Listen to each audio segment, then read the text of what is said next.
Det her er Esther. Esther sidder og laver vores ørekrog blandt andet. Og i dag vil vi gerne vise, hvordan man laver sådan et par ørekrog. Og Esther, hvad er du i gang med i dag? Det er sådan en hvid en.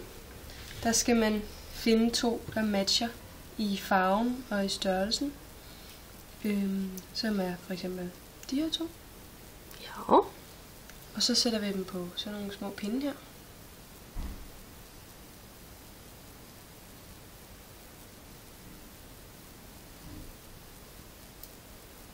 Og så skal der en lille mellem en på, som ser sådan ud.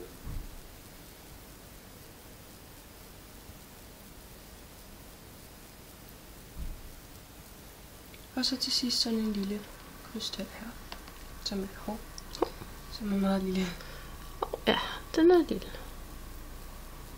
Den er meget lille. Og så skal vi sno. Så starter vi med sådan en rund en, som vi hugger den her. Så tager man en flad en, og så snor den. Og så tager vi en bidtang og klipper den helt oppe ved perlen. Jo, nu kan jeg ikke se noget for dine fingre. Der. Sådan der. Og så klemmer vi den til. Bum. Og så skal den få en ørekrog, som vi gør sådan her. Og så skal den pæne side opad, for så den kommer til at vende fremad. Og så klem den først.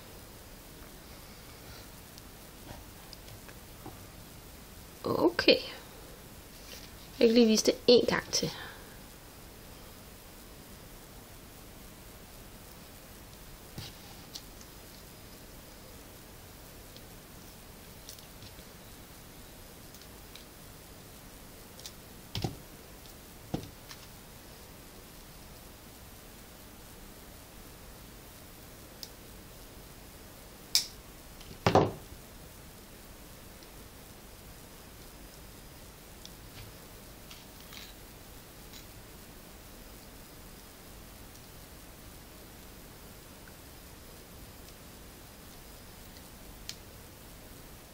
Så.